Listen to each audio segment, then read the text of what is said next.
Hello, and thank you for contacting Wave Support. I see from your clinical request you have a bit of a challenge here with this case. And if we look at the design here for a moment, we're looking at the right eye. The actual design itself looks quite good, the overall fit here. And of course, with such a nice looking fit, we'd predict that this person would see quite well out of the lens. And of course, we're getting some weird over refraction, and we can't get the individual down to 20/20. And I think what may be happening with this lens, keep in mind that Wave is a very accurate system, but if we look at your topography K readings on our simulated K readings, you'll notice that when you look at the simulation here, we've got oblique axes on here. And if you look at your refraction, we have with the rule against the rule here, so we've got very vertical orientation. So we've got basically Wave trying to calculate a lens and on an oblique cornea that has a refractive powers in the vertical and the horizontal meridians. And so basically it's calculating a compounded astigmatic correction here. So what's probably happening when you get on the eye, there's probably some rotation in there, which accounts for the poor optics. And that would also account for why when you over-refract the patient, you just can't quite get crisp, clear vision out of it. So it tells us there's an optical calculation issue with this patient. Now there is also the possibility that the person isn't capable of getting right down to perfect 20/20, but my guess it's an optical calculation issue. And so a couple things to keep in mind here. If you look at your over-refraction for this patient, if you notice the over-refraction lined up pretty much 90 degrees away from your axis, so if you convert that over-refraction to plus cylinder form, you'll note that basically Wave undercorrected the spherical component by some minus and overcorrected the cylinder component by a diopter and a quarter. And if you look at the spherical equivalent of your over-refraction, it's not too far off from that -2 that you got in the spherical over-refraction.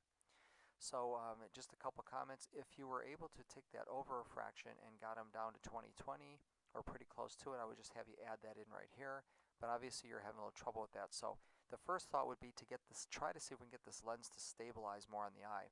Again, if we go back to my theory here, is you're probably getting a little rotation on a sort of a bitoric lens, that's using a compounded cylindrical calculation. So to do that, your lens looks nice, but I would try to hug this area here. If you look at the back, this lower left picture in your quad view, if you look, that's the back surface of your lens, and I want to try to get that to look just like the front surface of the topography. I like to design it tangential, but in this situation I may switch it back to axial. And then what I'm also going to do is add in a little bit of an aspheric component here, because what that will do is it'll get that lens to hug more exactly. If we let it do a little work, I'll hit current settings. And now you'll see what will happen. The back surface of that lens will look almost identical to the cornea, or to the topography. The reason I didn't do it as tangential is because usually when you add the aspheric component, it gets a lot flatter. And sometimes if it sounds like your fit wasn't too bad there, so I went back to axial, added in the aspheric component, and that leaves us a fit that's not too much different than what you had, but it gets that back surface a lot more looking like this topography. So my thought would be that this should hopefully keep that lens more stable and less likely to rotate a little bit. It should stabilize the refraction that Wave put into that lens.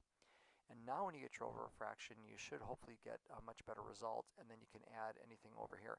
Now if you do take that approach, I would probably add a little more minus in the lens anyways, because you already know your spherical component is undercorrected on that lens, the minus component. So I would add a little more minus in anyways and see where that takes you. A few more thoughts on this lens. If we keep in mind, don't forget the original refraction may not be quite perfect on this patient anyways, because if you remember, that cylinder is probably induced by the keratoconus anyways.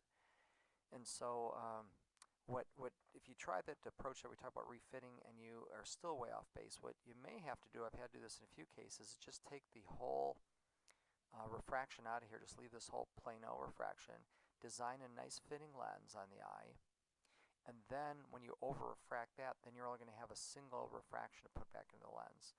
And now instead of having compounding refractions, you only have a single refraction going into that, single power correction going into that lens, and that may get you a little bit more close to where you need to be. So those are a couple options for you. These are challenging because the fit looks good, the design looks good overall, it was very straightforward sounding. But I have run into this a couple times with these keratoconus patients. As you know, the rules kind of go out the window anyways with keratoconus.